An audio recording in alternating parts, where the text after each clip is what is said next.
एक भिखारी अपने जीवन से परेशान हो गया था क्योंकि उसे अपने जीवन को चलाने के लिए भीख मांगना पड़ता था। उसे हर एक चीज़ के लिए भीख मांगना पड़ता था। इसी बात को लेकर वो बहुत ज़्यादा दुखी रहता था और दिन भर बस यही सोचता था कि उसके जीवन में बदलाव कैसे आएगा। ये सोच सोचकर वो निराश हो जाता था।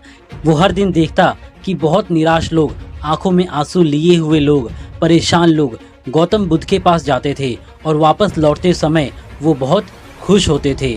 वो भिखारी आखिर ये नहीं समझ पा रहा था कि आखिर गौतम बुद्ध ऐसा क्या करते थे कि लोग उनके पास से खुशी खुशी आते थे।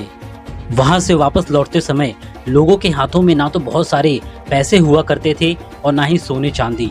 फिर भी ऐसा क्या होता था कि लोग बुद्ध के पास से लौटते समय इतना खुश हो जाते थे। ये देखकर वो भिखारी भी ये फैसला करता है कि वो भी गौतम बुद्ध के पास जाएगा और देखेगा कि आखिर ऐसा वहाँ पे क्या होता है कि दुखी लोग भी वहाँ जाकर खुश हो जाते हैं। वो बुद्ध से मिलने के लिए उनके पास गया। जहाँ बुद्ध मौजूद थे वहाँ एक लंबी लाइन लगी हुई थी। वो भिखारी भी लाइन में लग गया और अपनी बारी आने का इंतजार करने लगा। थोड़ा लंबा इंतजार करने के बाद उसकी बारी आई और फिर उसने बुद्ध को नमन करते हुए कहा, हे बुद्ध, मैं बहुत गरीब हूँ, मेरे पास कुछ भी नहीं है। मुझे अपना जीवन जीने के लिए भी दूसरों से भीख मांगना पड़ता है। अब आप ही बताइए कि मैं अपने जीवन को कैसे बेहतर बना सकता हूँ। ये सब सुनने के बाद बुद्ध ने कहा कि तुम गरीब नहीं हो, ऐसा तुम्हें सिर्फ लगता है, क्योंकि आज तक तुमने कभी भी दूसरों के लिए कुछ नहीं किया, ना ही कभी किसी को कोई दान दिया है। ये सब सुनने के बाद वो भिखारी के मन में शंका जाग उठी और उसने अपनी शंका दूर करने के लिए बुद्ध से पूछ ही लिया। उसने कहा, हे महात्मा, मैं तो सिर्फ एक भिखारी हूँ, मेरे पास तो कुछ भी नहीं है, तो भला मैं किसी को कैसे दान दे सकता हूँ या किसी की सहायता कैसे कर सकता हूँ। मुझे तो खुद अपना जीवन जीने के लिए दूसरों से मांगना पड़ता है। ये सब सुनने के बाद गौतम बुद्ध थोड़ी देर तक चुप रहे और फिर बोले, तुम्हारे पास हाथ है जिसे तुम लोगों की सेवा में लगा सकते हो और दूसरों का भला कर सकते हो। इसके अलावा तुम्हारे पास मुंह है जिससे तुम लोगों से अच्छी अच्छी बातें कर सकते हो और दूसरों का हौसला बढ़ा सकते हो। ये सब करके भी तुम दूसरों की सहायता कर सकते हो।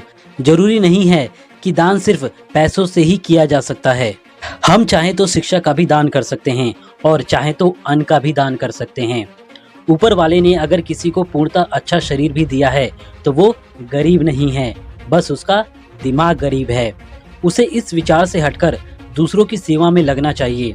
बुद्ध की ये बातें सुन वो भिखारी बहुत खुश हो गया और उसका मन भी अब संतुष्ट हो गया और उस भिखारी ने उसी समय बुद्ध के सामने ये संकल्प लिया कि अब वो भीख मांगना छोड़ देगा और कुछ ना कुछ अच्छा काम करेगा। दोस्तों, हम सब भी इस चिंता में अपना समय बर्बाद कर देते हैं कि हम गरीब हैं, लेकिन सच ये नहीं है। सच तो ये है कि जब तक हमारा शरीर पूरी तरह से स्वस्थ है, हम उसका उपयोग करके जीवन में आगे बढ़ सकते हैं और जीवन में कुछ भी हासिल कर सकते हैं और खुद के जीवन को और बेहतर बना सकते हैं। अगर कोई इंसान सिर्फ अपनी गरीबी पर ध्यान देता है और उसे बदलने की कोशिश नहीं करता है तो वो दुनिया का सबसे मूर्ख इंसान है।